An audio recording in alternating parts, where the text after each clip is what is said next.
एक समय आया जब मुझे ऐसे लगा जो मेरी रीढ़ की हड्डी है ना इधर जा रही है, रीढ़ की हड्डी इधर जा रही है और कोई ना बस ऐसे ऐसे पकड़ के घूम कोई रहा इधर है। खींच रहा है। डॉक्टर मुझे बोलता है you don't need to move, आप अपना मूवमेंट मत कीजिए क्योंकि बच्चे की पोजीशन जो है वो चेंज हो चेंज जाती हो जाती है। Reason for having working women is having more caesarean, तो वो है बॉडी मूवमेंट। इलास्टिसिटी कम होने की वजह से जो हमारा पेल्विक एरिया है उसका जो स्ट्रेंथ है या उसका जो फ्रेमवर्क है वो एक जगह रुक जाता है क्योंकि मूवमेंट कम हो रही है पेल्विक एरिया। आपकी ड्यूरिंग प्रेगनेंसी कुछ ऐसा हॉस्पिटल्स में आपको ऐसा कुछ देखने को मिला कि मेरे साथ स्कैम हो रहा है? आप स्कैम से बच सकते हैं जस्ट अपने आप को एजुकेट करके। ये एक प्रेग्नेंट लेडी अपने पति से क्या चाहती है उस वक्त? सिर्फ प्यार।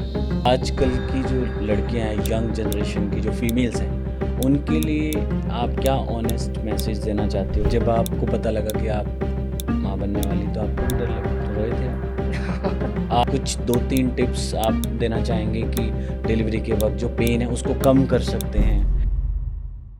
दीपिका शर्मा जी का स्वागत है हमारे पॉडकास्ट में। Thank you so much ma'am for coming. आप एक प्रेगनेंसी अवेयरनेस कोच हैं, राइटर हैं, आईटी कंपनी चलाते हैं और आज बहुत सारी बातें हमने आपसे करनी है रिलेटेड टू प्रेगनेंसी। और कुछ इंट्रोडक्शन देना चाहेंगे अपने बारे में थोड़ा सा? जैसे आपने बताया मेरा नाम दीपिका है, मैं मैनेजिंग डायरेक्टर हूँ एक आईटी कंपनी की जिसका नाम लीडिंग एज इन्फो सोल्यूशन है। मैं पिछले 13 साल से उसमें काम कर रही हूँ। ग्रेट। और मेरे 2 प्यारे प्यारे बच्चे हैं जिन्होंने मुझे बहुत ही खूबसूरत अनुभव दिया है और उसी को शेयर करने में यहाँ पे आई हूँ। और मैं चाहती हूँ कि हर विमेन, वर्किंग विमेन मदरहुड को एडमायर करे और उस फेज़ को बहुत अच्छे और बेहतरीन तरीके से इंजॉय करे अपने पार्टनर के साथ। इससे पहले कि मैं आगे चलूं, मुझे आपकी लाइफ के बारे में जानना है, क्योंकि जब हम किसी टॉपिक पे अमल करते हैं, समझते हैं, सीखते हैं, ऑथर के बारे में या इंसान के बारे में, उसकी लाइफ के स्ट्रगल, उसकी जर्नी के बारे में ज़रूर पता होना चाहिए। तो कुछ बातें आपकी लाइफ की जर्नी के बारे में, आप यहाँ आज कैसे पहुँचे? अ, देखिए मैं जम्मू से हूँ ओके। और मैं यहाँ पे काम करने के लिए आई थी ओके। और मैं यहीं पे अपने हस्बैंड से मिली और हम दोनों ने ये कंपनी साथ में शुरू की। जो आईटी जी वाली? जी ओके। IT company. तो हम आपने टू स्टेट मूवी देखी है? कुछ वैसा सा है हमारा। हाँ, आई एम फ्रॉम, ओके। हाँ जी चेतन भगत जी वाली? जी जी। Okay, I am great. From Jammu, I am Brahmin, he is from Haryana and great. He is Punjabi. So ये जो ब्राह्मीण और पंजाबी का जो ब्लेंड है उससे जो मैंने सीखा है और उससे जो मेरा अनुभव रहा है वही इस गर्भ संस्कार में की जो किताब मैंने लिखी है उसमें मैंने डाला है, जिसमें मेरी जो प्रेरणा और जो लक्ष्य अभी है वो यही है कि हर दाम्पत्य जीवन को सुखमय जीवन बिताना चाहिए। और बच्चा एक बहुत बेहतरीन तोहफा होता है, इसे बहुत खूबसूरती से जीना चाहिए, लेना चाहिए और इस फेज़ को बहुत बेहतरीन ढंग से हमें इंजॉय करना चाहिए। तो कैसे कर सकते हैं इस बुक में काफ़ी अच्छे तरीके से लिखा है। तो जैसे कि ये पॉडकास्ट हमारा प्रेगनेंसी अवेयरनेस के ऊपर रहने वाला है पूरा, तो पहला क्वेश्चन मैं यही पूछना चाहता हूँ आपसे कि जब एक महिला फीमेल प्रेग्नेंट होती है तो उसका शरीर बदलता है, क्या वो अंदर से पूरी तरह बदल जाती? बिल्कुल। आपका एक्सपीरियंस कैसा रहा? देखिए आप तो रहते ही नहीं है ना, आप एक ओके। लड़की होते हो, लड़की से जो माँ का परिवर्तन है वो विशाल है। तो बाहर तो परिवर्तन सिर्फ आप जो दुनिया देखती है वो बाहरी स्तर, शारीरिक चेंज जो आता है जैसे शरीर का बढ़ जाना या शरीर में जो खासकर परिवर्तन आते हैं उसी को देखा जाता है। बट अभी रिसेंट अगर मैं एग्जांपल दूं तो बहुत सारी फीमेल्स हैं जो वेल अवेयर हैं, वो तो शरीर वापस भी ले आई हैं, है ना, ले आती हैं। पर जो अंदरूनी है वो सब ही बदल जाता है। आप एक लड़की से एक माँ बन जाते हो, फीलिंग्स भी चेंज हो जाती हैं? Everything everything. जब आप माँ बनते हैं आपको प्राउड फील होता है? बिल्कुल। आपको ऐसे समझिए कि एक लड़की है जो बड़ी छोटी है, कोमल है, उसको दुनिया बहुत बड़ी लगती है। सारे आपको पैम्पर कर रहे हैं, उस वक्त कैसा स्ट्रेंथ मिल रही होती है सारे रिश्तेदारों से, हस्बैंड से, सब लोगों से? प्रेगनेंसी के दौरान की बात कर रहे हो। जी बिल्कुल, बहुत अच्छा लगता है आपको, बहुत कॉन्फिडेंट फील होता है और कुछ इंटरनल एनर्जी, कुछ इंटरनल पावर फील होती है। एंड एज जो मेरा रहा अनुभव, वो रहा कि जो मैं नहीं थी मैं वो बन गई। ओके। मेरे 2 बच्चे हुए हैं, दोनों बच्चों में मेरा अनुभव अलग रहा। मैंने अपने बच्चों की पर्सनैलिटीज़ और वो जो लेकर आ रहे थे उसे अनुभव किया। जो मैं नहीं थी मैंने वो वैसे-वैसे काम किए, ओके। जब वो मेरे गर्भ में थे। और गर्भ से बाहर आने के बाद मैं पहले जैसी होगी। मैंने पहली डिलीवरी के बाद बिल्कुल खाली भी महसूस किया कि मेरे अंदर जो अच्छे गुण थे वो भी अब मुझे वो दिख नहीं रहे हैं, तो मुझे दोबारा से रीस्टार्ट करना पड़ा। जैसे कहा जाता है ना कि बच्चे के साथ साथ माँ का भी जन्म होता है, ये बिल्कुल सही बात है।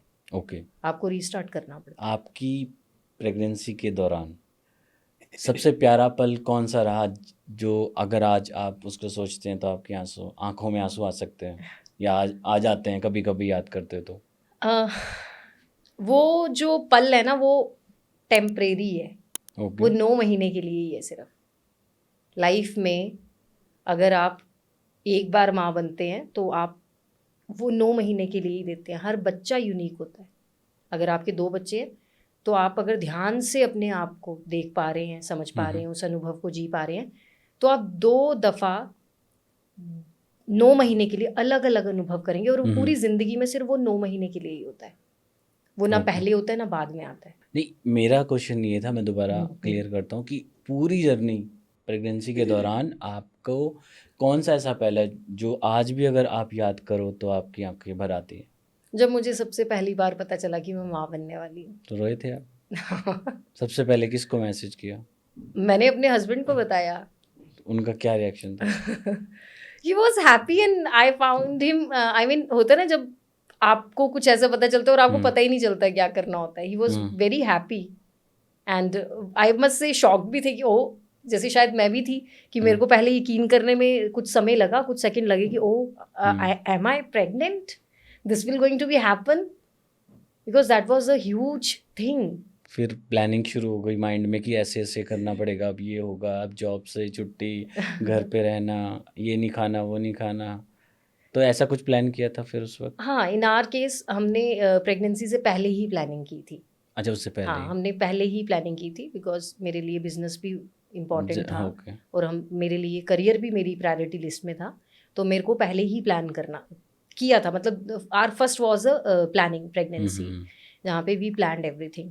बट ऑल दो सारी चीज़ें प्लानिंग के अनुसार तो नहीं चलती है, बहुत कुछ मैंने नया सीखा, but we did the planning. Great.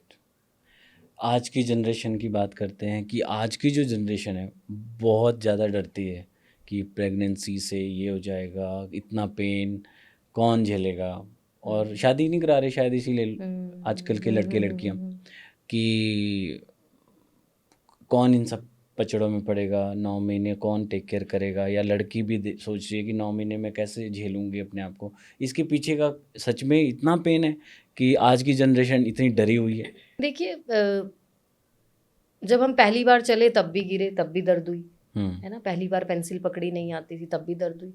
तो दर्द तो जीवन का हिस्सा है ना, नो पेन नो गेन, ऐसे ही नहीं कहा गया है। डर के आगे जीत है, ऐसे ही नहीं कहा गया, ये जीवन का हिस्सा तो है। जब आपको पता लगा कि आप माँ बनने वाली, तो आपको भी डर लगा थोड़ा सा कहीं? नहीं, मुझे मुझे याद नहीं आ रहा है कि मेरे को कब डर लगा। मुझे एक्चुअली मैं कभी इस बारे में डर नहीं, I was very happy. I always wanted to be a mother, I always wanted to have my own family. I call it कि मेरी टीम मेरे मुताबिक जो मेरे को समझे, जिससे बात कम शब्दों में हो जाए। तो आई always wanted my family, who my kids, who always who understand me well. So I never went through a fear because I know that is pain is a part of the process. Obviously. It's a part of process. अच्छा, आजकल की जो लड़कियां हैं, young generation की जो females हैं, उनके लिए आप क्या ऑनेस्ट मैसेज देना चाहते हो कि इससे आपको डरना नहीं है, या क्या आपकी तरफ से मैसेज हो बिल्कुल, सकता है? ये इसमें डरने की कोई भी बात नहीं है। पहली चीज़ जब भी जो होती है वो एक डर देती है क्योंकि उसके बारे में हमें पता नहीं होता है। तो आज की डेट में हम डिजिटली लाइफ जी रहे हैं, हमें बहुत सारा ज्ञान यहाँ वहाँ से मिल रहा है। आज इस माध्यम से, इस पॉडकास्ट से माध्यम से भी हमें ज्ञान लेने की कोशिश कर रहे हैं। तो मैं अगर जो ज्ञान मेरे तरफ से मैं देना चाहूँगी वो यही है कि जीवन में आगे बढ़ते रहना चाहिए और आपके पास जो है उसे आगे देना चाहिए। तो सबसे पहले हम खुशी खुशी अपने परिवार को ही देते, तो जो भी आप में ज्ञान अर्जित है उसको आगे लेके जाइए। ओके, बाकी ये आपकी चॉइस है, डरना नहीं है, डरना बाकी तो नहीं चॉइस चाहिए, है। आपकी चॉइस है।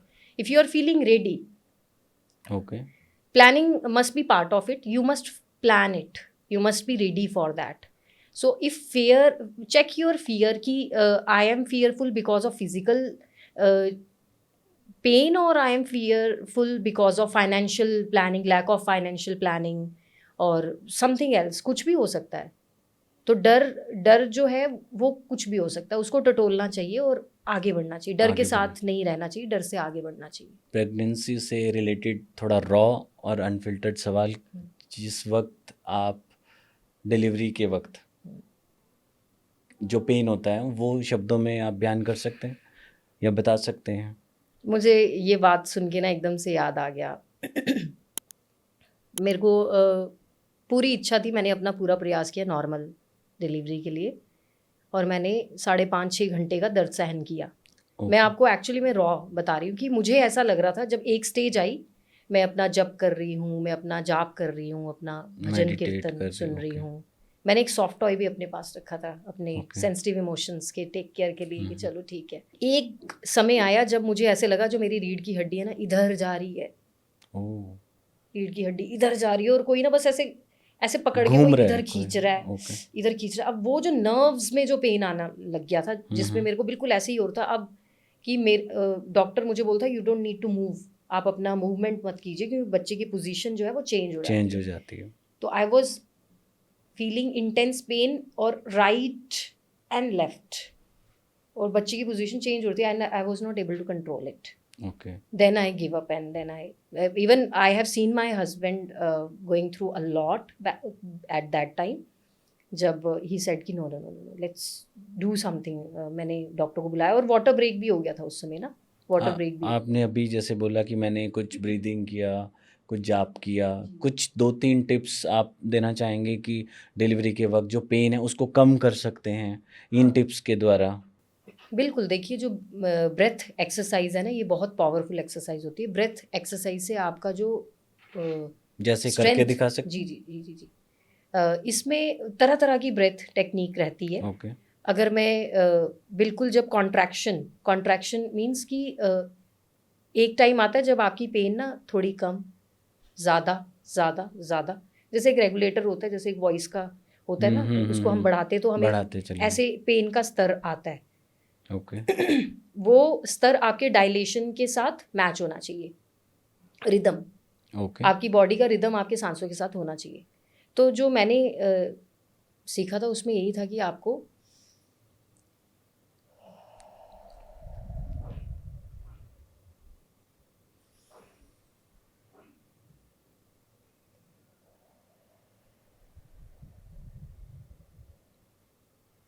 जब पेन की इंटेंसिटी फील हो रही है तब हमें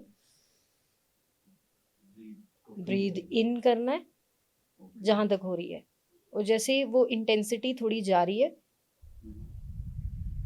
ब्रीद आउट करना है। ये जितना इजी अभी दिख रहा है ऐसा कुछ नहीं होता है। मैंने परफेक्ट। बहुत मेहनत किया था अपनी प्रेगनेंसी में, और उस समय कुछ ऐसा नहीं हो पा रहा। आपकी प्रेगनेंसी में एंटायर जर्नी में कोई ऐसा मोमेंट जो आपको लगा कि यार बस अब तो मैं गई या टूट गई, अब नहीं होगा, अब सहन नहीं होगा? ड्यूरिंग प्रेगनेंसी नहीं, but after pregnancy, the moment at I get out of that operation theatre, I had my caesarean, okay, because dilation नहीं अच्छे से हो पाया था। ये भी एक मैं इस पे भी बताना चाहूँगी कि जो वर्किंग वीमेन होती हैं उनका जो मूवमेंट है वो अलग होता है। ओके, जो नॉन वर्किंग होती हैं वो उनकी मूवमेंट ज़्यादा होती है। जैसे आजकल सिटिंग है, मेरा डिजिटल वर्क प्रोफाइल था, तो मेरा मोस्ट ऑफ द काम है जो लैपटॉप सीटिंग में होता है, तो मेरी मूवमेंट कम है।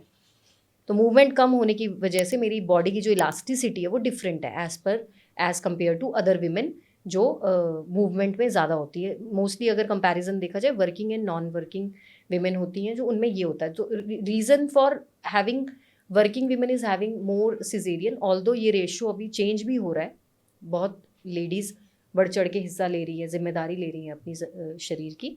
तो वो है बॉडी मूवमेंट, इलास्टिसिटी कम होने की वजह से जो हमारा पेल्विक एरिया है उसका जो स्ट्रेंथ है या उसका जो फ्रेमवर्क है वो एक जगह रुक जाता है, क्योंकि ओके। मूवमेंट कम हो रही है। पेल्विक एरिया, प्रेगनेंसी के दौरान हमें पेल्विक एरिया पे काफ़ी बात कहाँ? होती है। ओके। तो डिलीवरी के बाद सबसे ज़्यादा मैंने चैलेंज फेस किया। डिलीवरी के बाद? डिलीवरी के बाद, ड्यूरिंग ओके। डिलीवरी मेरे को नौशिया का इशू था, उसको भी मैंने ओवरकम किया विद सम आयुर्वेदिक टिप्स की हमारे यहाँ पे पॉइंट्स होते हैं, अगर हम ओके। उसको दबाएं उसके लिए मैंने एक बैंड लिया था। उस ओके। बैंड में एक मीटर लगा था, एक बटन था जिसको ऐसे दबा के मैं प्रेशर को कर सकती थी। उसने मुझे काफ़ी हेल्प की नौशिया की। एंड मैंने तुलसी को इनहेल करना, तुलसी को च्यू करना ओके। किया था। And positive thinking is the ultimate solution. Work करता है ये? Yes, that absolutely. Or distraction, positive. I take positive thinking as a distraction. During pregnancy, a lot of hormonal changes were going on, and I Okay. was just with. You mean the moment I conceive, I get to know that कि मैं माँ बनने वाली हूँ। 15 दिन के भीतर भीतर मेरा सब कुछ परिवर्तन चालू हो गया था। Inner world started changing.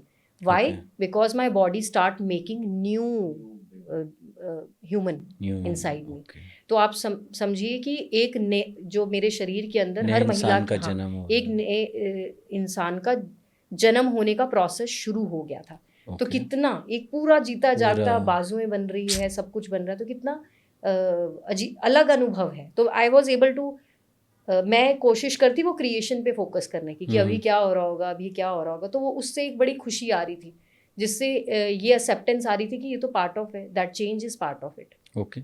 When I believe and I have seen that the moment I am accepting things, the moment I accept that moment time as well, तो वो मेरा बड़ा सुखमय गया था। मैं अपने 8वें 8.5-9 महीने तक काम करती रही थी बहुत ही अच्छे से। वाह। It was hard for people to believe that I am pregnant. Okay. तो तो अभी पॉजिटिव आपकी थिंकिंग। नॉर्मल डिलीवरी हुई थी? नहीं, मेरी सिजेरियन। अच्छा, normal delivery versus C section या सिजेरियन, इनमें क्या डिफरेंस है? देखिए, जो नॉर्मल डिलीवरी है वो नॉर्मल तरीके से होती है। जैसे कि नॉर्मल डिलीवरी में आपका जो बेबी है, जैसे हमने बायोलॉजी में भी पढ़ा है, हम बहुत सारी ऐसी मैटरनिटी वीडियोस देखते हैं, आजकल इंटरनेट का ज़माना है, we are everybody is quite educated.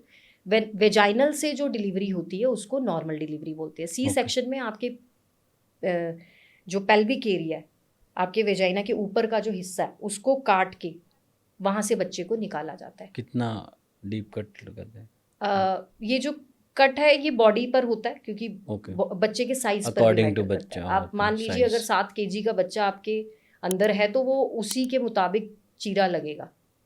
और इसका जो ये वेरी करता है बॉडी टू बॉडी, किसी का बॉडी साइज कैसा होता है और बच्चे का साइज कैसा होता है। बट ये काफ़ी गंभीर स्थिति होती है जहाँ पे बच्चे Pain और होता माँ है? की जान पर भी बात होती ही है। आई रिमेंबर जो मेरी सेकंड प्रेगनेंसी हुई थी उसमें बेदी हॉस्पिटल में हुई थी। तो Okay. उसमें during my operation there was one Sardar ji जो जाप कर रहे थे। For I you, felt, for you. yes, I felt Wow. so relief that and so support that during this session I am receiving a human support, and not just me is doing the chant, but somebody for me, my well-being is doing the chanting. क्या private hospital में unnecessary C section recommend करते हैं पैसा बनाने के लिए? देखिए, शुरू में हो सकता है ऐसा, काफ़ी अगर डेटा को पढ़ा जाए तो शुरू में ऐसा देखा गया है। बट आज की डेट में सिजेरियन और जो नॉर्मल है उसके रेट सेम है। अच्छा। हाँ, उसके प्राइजेस सेम हो चुके हैं। अगर इसी कंसर्न को अगर हम रेज क्या करें, क्या प्राइजेस कुछ बताना चाहते हो? जी, जो प्राइवेट है, देखिए आप अगर आप गवर्नमेंट में जाते हैं उसके रेट कम होते हैं, उसके प्राइजेस कम होते हैं।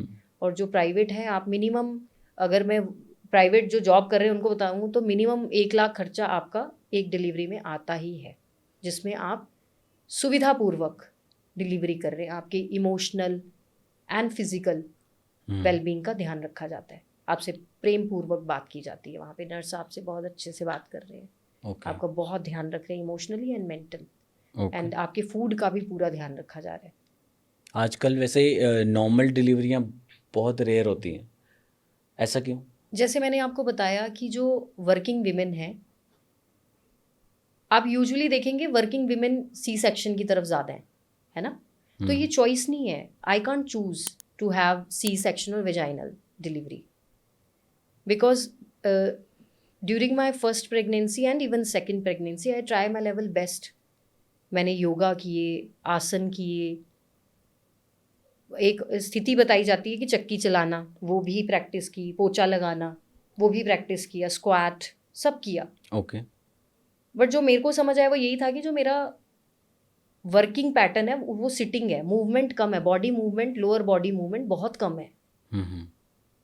तो अगर आप देखिए जिसकी लोअर बॉडी मूवमेंट, अगर हम किसी स्पोर्ट की ही बात करें, मतलब आप कह रहे हो कि आजकल जो फीमेल्स हैं उनकी बॉडी मूवमेंट्स कम हो गई है। हाँ, बॉडी मूवमेंट कम होने की वजह से बॉडी अलाउ पुराने टाइम में जैसे सपोर्ट नहीं करती है। घर पे चक्कियाँ होती थी या फिर काफ़ी सारे काम होते थे, जॉइंट फैमिली होती थी, तो काम महिलाएं ज़्यादा करती थी। हाँ, इस वजह से वो हेल्दी रहती थी, उनकी बॉडी मूव करती रहती थी, तो नॉर्मल डिलीवरी होना लाजमी था। हाँ, मतलब हेल्दी तो सिजेरियन वाली महिलाएं भी है, हेल्दी हैं वो। बट जैसे यहाँ पे सिर्फ जो समझने की ज़रूरत है वो सिर्फ इतनी है कि बॉडी का जो इलास्टिसिटी है ना, वो कहाँ सपोर्ट ज़्यादा कर रहा है, कहाँ नहीं कर रहा है। अब अगर यहीं पे अगर इस भाव को समझने के लिए मैं एक एग्जांपल यहाँ पे देना चाहूँगी कि जो कबड्डी करता है ना, या खेलता है, पुरुष की भी अगर हम बात करें, बॉडी की इलास्टिसिटी को समझने की जरूरत है। यहाँ पे पुरुष और स्त्री का अभी कोई लेना देना नहीं है। हमें सिर्फ इलास्टिसिटी समझना है कि जो कुश्ती लड़ रहे हैं और जो कुश्ती नहीं लड़ रहे हैं पुरुष भी, बहुत फर्क है उनके काम करने के तरीके में, शरीर के लचीलेपन में। बस वैसे ही यहाँ पे समझने की ज़रूरत है कि जो घर के बहुत सारे काम कर रही हैं, जो हाउस होल्ड थिंग्स हैंडल कर रही हैं, उनकी बॉडी में जो लचीलापन है ज़्यादा है। आप देखिए ना, 12-12 घंटे भी कभी कभार बैठना पड़ रहा है, एक ही पोजीशन में आप बैठे हो। आप उठ रहे हो खाना खाने के लिए, खाना देने के लिए, खाना बनाने के लिए, तो बस वही मूवमेंट हो रही है, उससे ज़्यादा नहीं है। तो अगर आप कर भी रही हो तो, और अगर लेट्स सपोज कि हम उन महिलाओं की बात करें जो पूरा घर भी संभाल रही है और काम भी कर रही है, तो फिर भी आप देखिए कि शरीर से कितना काम लिया जा रहा है। तो शरीर सपोर्ट नहीं कर रहा है। वेजाइनल नॉर्मल जो डिलीवरी है और सी सेक्शन में यही अंतर है कि सी सेक्शन वाली जो महिलाएं, उनका शरीर सपोर्ट उतना नहीं कर पा रहा है।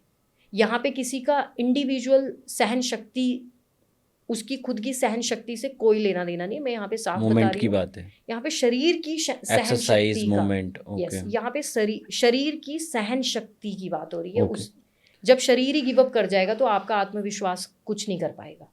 इंडिया में इतनी महिलाएं प्रेग्नेंट होती हैं और सबके साथ फर्स्ट जो एक्सपीरियंस होता है वो किसी ना किसी स्कैम का शिकार भी होती हैं। तो आपकी ड्यूरिंग प्रेगनेंसी कुछ ऐसा हॉस्पिटल्स में आपको ऐसा कुछ देखने को मिला कि मेरे साथ स्कैम हो रहा है और मैं चुपचाप देख रही हूँ, चलो होने देते हैं? आपका ऐसा कुछ हुआ है, मतलब ताकि ऑडियंस को भी पता लगे और वो इस स्कैम से बच सके? हाँ, देखिए, जब आपको नहीं पता होता है तो आप ऑलरेडी डरे ही होते हो, है ना?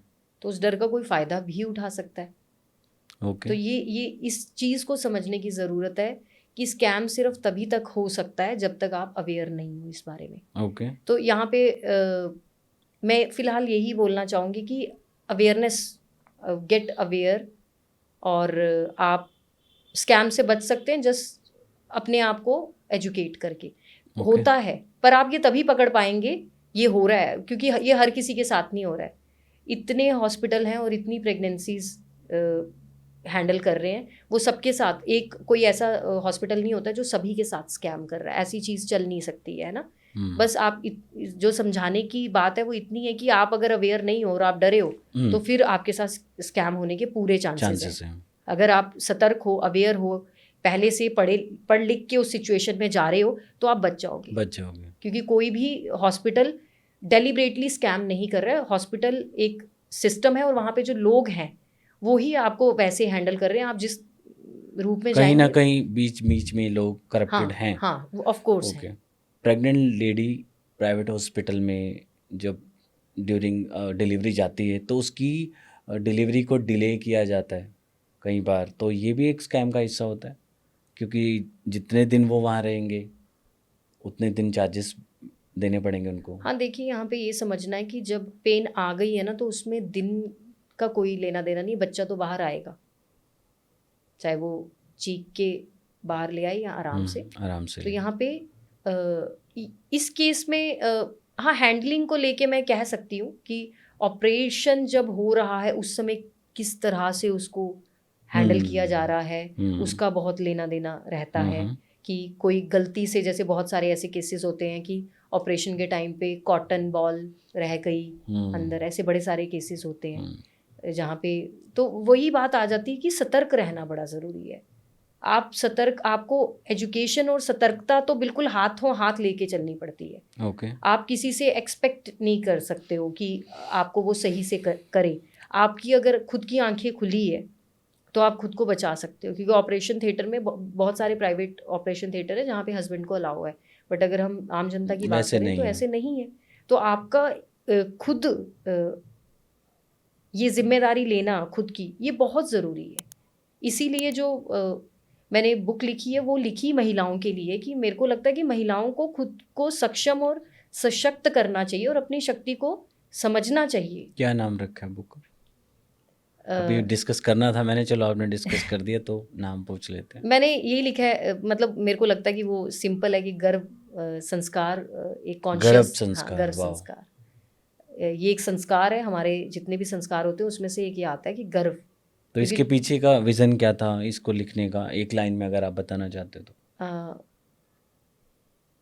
मैं चाहती हूँ कि हर बच्चे को खुशी मिलनी चाहिए, माता पिता का पूरा प्यार मिलना चाहिए, परवरिश अच्छी होनी परवरिश चाहिए, अच्छी होनी चाहिए। मतलब गर्भ से लेकर टिल उसकी लाइफ तक। हाँ, मतलब अगर आप गर्भ में ये जिम्मेदारी लेंगे ना, जब बच्चा बाहर आ जाता है कुछ समय तक आपकी सुनेगा, उसके बाद वो दुनिया से जो सीखेगा उसके मुताबिक चलेगा। पर जो गर्भ है ना, इसमें वो सारा संपूर्ण आपका है, तो जो आप महसूस कर रहे हो वो ऑटोमेटिक जा रहा है उसको, जो माँ महसूस करती है वो वो ऑटोमेटिक जा सारा रहा है। महसूस तो कर। जो पहला संस्कार है वो गर्भ में है, और पहला संस्कार माँ का है, इसलिए माँ को भगवान का दर्जा दिया गया है। उस समय को समर्पण है, उस समय को इज्जत है, बाद में नहीं। ओके।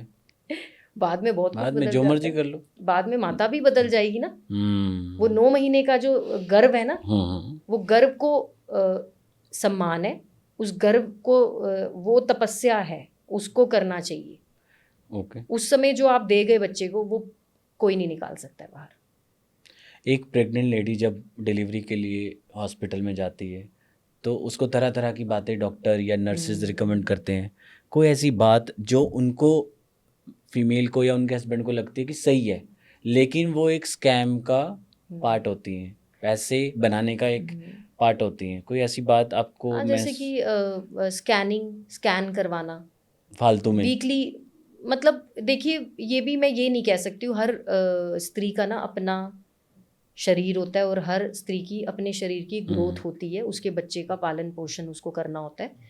तो मैं यही बोलूँगी कि आप अपने शरीर की सुनिए। अगर आपको अच्छा महसूस नहीं हो रहा है तो आपको डॉक्टर के पास जाना चाहिए। पर हाँ, आपको स्कैन किस तरह के होते हैं, क्योंकि हम टेक्नोलॉजी के साथ जी रहे हैं, है ना। हमें टेक्नोलॉजी को भी समझना चाहिए, उसका पूरा उपयोग करना चाहिए।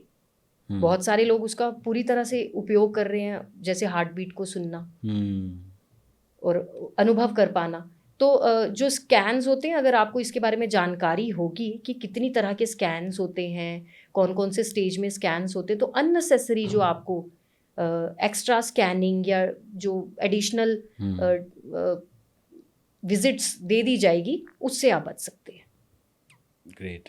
3 डेली ऐसी एक्सरसाइज या फिर टेक्निक जिनसे एक प्रेग्नेंट लेडी अपनी डिलीवरी को पीसफुली बना सकती है।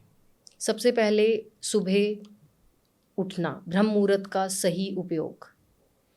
ब्रह्म मुहूर्त एक ऐसा समय होता है जहाँ पे आप लगभग पूरा संसार ही सो रहा होता है। अगर हम नाइट शिफ्ट में जो काम कर रहे हैं उनकी ना बात करें, तो पूरा संसार सो रहा होता है, और उस समय बहुत प्यारा अनुभव आप महसूस करते हो। आप पूरी तरह से उस मोमेंट में होते हो, विदाउट एनी डिस्ट्रक्शन। तो पहला, जब भी आप गर्भ धारण करते हैं, आपको पता चलता है कि आप एक शिशु का पालन करने जा रहे हैं, तो पहला ब्रह्म मुहूर्त में उठने का प्रयास करना, कोशिश करनी, उठ के अपने आप को थोड़ी देर के लिए एकांत में बिठाना, और एक, अगर हम इंडिया में हैं तो इंडियन म्यूज़िक, मॉर्निंग का एक संगीत होता है, उसे सुनना चाहिए। मधुर संगीत होते हैं, सितार है, तबला है, बहुत तरह के संगीत हैं जिन्हें सुनना चाहिए और अपने बच्चे को सुनाना चाहिए। और उसके बाद आप जिस भी धर्म को पालन करते हैं उसका आप जो भी प्रैक्टिस करते हैं, जप करते हैं, कीर्तन करते हैं, नाम सिमरन करते हैं, वो करना चाहिए। एक क्वेश्चन, सॉरी, अभी रहता है? हाँ, 2 और रहते हैं, 2 ओके। रहते हैं। दूसरा, खुश रहना चाहिए, अपने ओके। आप को खुश रखना चाहिए। आगे पीछे कुछ भी हो, पर अपने आप को खुश रखना चाहिए अपने बच्चे के लिए। आप खुश तो आपका बच्चा खुश, आप खुश नहीं हो तो आपका बच्चा खुश नहीं है। वो बिल्कुल आपसे कनेक्टेड है। जैसा जैसा आपका मन, वैसे वैसे उसके संस्कार बन रहे हैं। तो आपका खुश रहना बहुत ज़रूरी है। डेलिब्रेटली प्रैक्टिस करनी चाहिए to think positive and to feel happy. Third part, creative work करना चाहिए। आपको सोचना चाहिए मेरे को अपना बेटा कैसा चाहिए, अपनी बेटी कैसे चाहिए। आपको इच्छा रखनी चाहिए मन के अंदर कि मैं क्या चाहती हूँ। आपको अपनी इच्छा उससे पूरी बात करनी चाहिए। ये 3 प्रैक्टिस अगर आप करते हैं तो आप उसे महसूस कर पाएंगे। हो सकता है आप ये भी समझ पाएँ कि गर्भ में पल रहा शिशु कैसा है, उसका स्वभाव कैसा है। आप कनेक्ट कर पाएंगे, कम्युनिकेट कर पाएंगे। आप उससे आपने 3 बोली है, मैं यहाँ पे एक चौथी भी ऐड करना चाहूँगी, गर्भ संवाद। गर्भ संवाद को बहुत बड़ा महत्व दिया गया है। जो मैंने बुक लिखी है उसमें मैंने सारी तरह के टिप्स एंड तरीके बताए हैं कि किस तरह से चलना चाहिए from the day 1 to delivery and after delivery. यहाँ पे मैनिफेस्टेशन और विजुलाइजेशन का भी जिक्र किया गया है। मैनिफेस्टेशन और विजुलाइजेशन क्या होती है, कैसे की जाती है, उसके बारे में भी बताया गया है। तो आप उसको फॉलो करके आप मन चाहा, मैं विश्वास से कह सकती हूँ, आप जैसा आप चाहते हैं वैसा बच्चा आप पा सकते हैं। ओके। एक मैसेज जितने भी फादर हैं, फादर टू बी, पिता बनने वाले, उनके लिए, कि एक प्रेग्नेंट लेडी, फीमेल, अपने पति से क्या चाहती है उस वक्त जब वो ड्यूरेशन से गुजर रही होती है? सिर्फ प्यार। ओके। क्योंकि पति का जो स्वभाव, जो उस समय बिहेवियर है ना, वो डायरेक्ट आपका बच्चा रिसीव कर रहा है। तो एक माँ यही चाहेगी कि उसका बच्चा अपने पिता को बेहद प्यार करे, बेहद प्यार, उसका सम्मान करे, उसकी आज्ञा का पालन करे। तो ये चीज़ें आपके बिहेवियर से उसमें जाती है। तो उस समय औरत सिर्फ ये चाहती है कि पति को बताने से ज़्यादा बस महसूस हो कि आप वो उसका होना काफ़ी, समझना, उसके लिए अवेलेबल रहना, उसको प्रेम से एक्सेप्ट करना, उसके जो चेंज उसके साथ हो रहा है उसके साथ साथ चलना। क्योंकि जैसे एक उदाहरण के रूप में मैं यहाँ पे बात करूँगी कि अगर किसी भी इंसान के जीवन में कोई चेंज आता है, जी हाँ, कोई आप मान लीजिए कोई भी कंडीशन चेंज होती है ना, तो हम परिवार खड़ा हो जाता है वहाँ पे कि हम हैं ना यहाँ पे, डोंट वरी, हम हैं ना। तो जब तक वो पर्सन रियल फॉर्म में नहीं आता है तब तक उसका ध्यान रखा जाता है। बस वैसी ही बात है, ये अवस्था है, ये गर्भ अवस्था है, ये आज है कल चली जाएगी। तो ये सब कुछ नया नया सबके साथ हो रहा है, पर उसके साथ ज़्यादा हो रहा है क्योंकि उसके भीतर घटनाएं घट रही है। एक पूरा संसार बन रहा है, एक पूरा संसार बन रहा है। ये बड़ी गहरी बात है, इसको समझने की थोड़ी सी नहीं बहुत ज़रूरत है। एक पूरा संसार बन रहा है, वो संसार आपका है, आपके द्वारा वो संसार बन रहा है। तो आप अपने संसार को कैसा चाहोगे?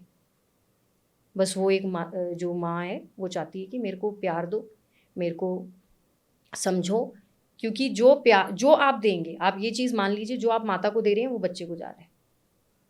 वो जब बाहर आएगा ना, आप देखेंगे आपके वो आप ही के थॉट्स का नतीजा होगा। बिल्कुल। अगर अच्छा है तो आप अच्छे, अगर खूबसूरत है तो आपकी खूबसूरती, अगर इंटेलिजेंट है तो आपकी हैंडलिंग। अभी एक फीमेल महिला डिलीवरी होने के बाद माँ बन गई, उसके एहसास का आपने जिक्र किया, उसके स्ट्रगल का जिक्र किया। अब बारी आती है पिता की। क्या पिता बनना और उसका प्रोसेस, उसके बारे में आप क्या कहना चाहते हैं कि पिता बनने का प्रोसेस क्या है डिलीवरी के बाद, क्योंकि माँ तो बन गई, उसके बाद पिता को बनना है। बिल्कुल। वैसे पिता को कंसीव करने के साथ साथ ही अपने आप को तैयार कर देना चाहिए, वो जर्नी शुरू हो रही है, क्योंकि देखो ना दोनों का रोल है वहाँ पे। एक अकेला माँ नहीं बन सकता है ना, पिता का पूरा रोल है वहाँ पे। तो पिता को मानसिक रूप में वहीं से तैयार होना शुरू हो जाना चाहिए, मेंटली अपने आप को प्रिपेयर कर देना चाहिए और अपने आप को एजुकेट करना चाहिए कि क्या चीज़ों की आवश्यकता रहेगी। देखा जाए अगर हम थोड़ा साइकोलॉजिकली इस बात को समझने लगे तो बॉडी माइंड प्रिपेयर करने लग जाता है। ओके। एक्सेप्टेंस देर अपने में आप ही आती शुरू हो है। जाती है। हाँ, एक्सेप्टेंस थोड़ी देर में आती है। तो अगर हम ये समझें कि जो पेरेंटहुड है, मतलब पेरेंटहुड की अगर हम बात करें तो यहाँ पे माता पिता दोनों को साथ साथ चलना चाहिए, क्योंकि ये जो जर्नी है ये साथ की है, ये अकेले की नहीं है, ये साथ की है। तो जब शुरू साथ हुए हैं तो आगे भी साथ ही बढ़ना, और ये तो आगे ही बढ़ते जाना है। और फिर हमने अपने बच्चों को भी ये बताना है, सिखाना है कि ये साथ चलने का सफ़र है। इसमें कभी थोड़ा महिला को कुछ करना है और थोड़ा पुरुष को करना है, पर यहाँ पे दोनों जीवन साथी को समझना चाहिए कि बच्चा आने के बाद स्टेजिंग होती है। जैसे 3 महीने तक तो बच्चा बिल्कुल आप पर ही होता है, माँ पर ही होता है, दूर नहीं होगा। 3 महीने के बाद थोड़े थोड़े उसको होश, माइलस्टोन्स आने लग जाते हैं, या मूवमेंट करने लग जाता है। तो पिता को तैयार रहना चाहिए, मानसिक तौर पे पिता को तैयार रहना चाहिए इस फेज़ के लिए। और अगर पिता मानसिक रूप से तैयार हैं तो फिजिकली अवेलेबल रहेंगे अपनी पत्नी के लिए, क्योंकि बच्चे के लिए ऑटोमेटिक हाथ जाएंगे, चाहे माता हो चाहे पिता हो, ऑटोमेटिक हाथ जाते हैं। आप इंट्यूटिव हो जाते हो। मैंने अपने केस में देखा, अगर मैं सोई हूँ, मेरा बेटा कहीं कॉर्नर में है या उसको एकदम से खांसी हुई है, तो गहरी नींद से भी हाथ जाता है और उठ जाता है उसको पकड़ने के लिए। फिर मैंने अपने पति के जीवन में भी ये देखा। I remember because we both were working, तो बेड पे अगर मेरा बेटा उसने क्रॉलिंग शुरू की थी तो वो गिरने वाला, तो मैंने देखा कैसे वो कोई काम कर रहे हैं, एकदम से भागते हुए उसको कैच किया। तो इंस्टिंक्ट सिर्फ मैंने अपने में ही नहीं देखी, मैंने पावर डेवलप हो जाती है। हाँ, मैंने वो इंस्टिंक्ट अपने हस्बैंड में भी देखी और बहुत बेहतरीन तरीके से देखी। तो जब आप अवेयर होते हो, जब आप एक्सेप्ट करते हो अपने आप को, अपने पार्टनर को और अपनी रियलिटी को, जिस भी फेज में हो आप, तो आप सक्षम हो जाते हो बहुत चीज़ें करने की पावर डेवलप हो जाती है, दुनिया से लड़ने के लिए भी, अपने बच्चों को पालने के लिए भी, और आपकी इंट्यूशन पावर भी जनरेट हो जाती है, और आपका जो हौसला है वो 10x हो जाता है मेरे अकॉर्डिंगली। इनफिनाइट। वाओ। सो अभी लास्ट में पॉडकास्ट के एंड में आ चुके हम। कुछ 1-2 क्वेश्चंस पूछूंगा, उनके आपको एक लाइन में आंसर देने हैं। जैसे कि आपकी पूरी एंटायर प्रेगनेंसी जर्नी को एक लाइन में आपको डिस्क्राइब करना हो तो? Divine process. Okay, it's a divine process. Pregnancy एक शक्ति है, प्रेगनेंसी पनिशमेंट नहीं? बिल्कुल भी नहीं, बिल्कुल भी नहीं। ओके, लास्ट में आपकी बुक के बारे में बात करना चाहते हैं, गर्भ संस्कार। ये कहाँ मिलेगी बुक? ये अभी किंडल में अवेलेबल है, अमेजन में ई बुक, और ये इसकी पेपर बुक भी अवेलेबल हो रही है विद इन अ वीक। और मेरी रिक्वेस्ट है हर उस इंसान से जो गर्भवती महिलाओं के आसपास है कि इस बुक को पढ़िए और जो प्रोसेस है उसे समझिए, शुरू से लेके आखिर तक इस प्रोसेस को समझिए, क्योंकि जो गर्भवती महिला है वो खुद इस बात को नहीं समझ पाती है। मैंने बहुत सारी सेकंड डिलीवरी के बाद भी फीमेल देखी है जो अवेयर नहीं है इस प्रोसेस से, वो गो थ्रू हुई हैं बट वो अवेयर नहीं है। तो अवेयरनेस से ईज आती है, पीस आता है अंदर, सहनशीलता आती है, और बिल्कुल शक्ति का वो सारा इस बुक में पढ़ने को मिलेगा। बुक में है। तो इस बुक का दोस्तों लिंक हम डिस्क्रिप्शन में ज़रूर डाल देंगे। और मैम प्रेगनेंसी अवेयरनेस कोचिंग भी देते हैं, उसके लिए भी आप इनको कॉल कर सकते हैं, उनके इंस्टाग्राम पे फॉलो कर सकते हैं। और मैं आपके लिए कुछ बोलना चाहता हूँ कि पहला समर्पण आपने दिया अपने बच्चों को इस दुनिया में, समर्पण मेरा मेरे पति को दिया। सेकंड आपने अपने बच्चों को दिया। तीसरा आप समर्पण इतनी मेहनत कर रहे हैं, हमारे पास आज पॉडकास्ट में आए और दुनिया को मैसेज देना चाह रहे हैं कि प्रेगनेंसी की अवेयरनेस के बारे में, जो चीज़ें आपके साथ घटित हुई दूसरे के साथ वो ना हो, वो उनसे बचें और उनसे सीखें। बिल्कुल इस दुनिया में नए इंसान को कैसे लाया जाता है, बिल्कुल कैसे पाला जाता है और कैसे इस संसार को बदला जाता है। बिल्कुल। नारी शक्ति दीपिका शर्मा जी का दिल से धन्यवाद। Thank you so much. Thank you.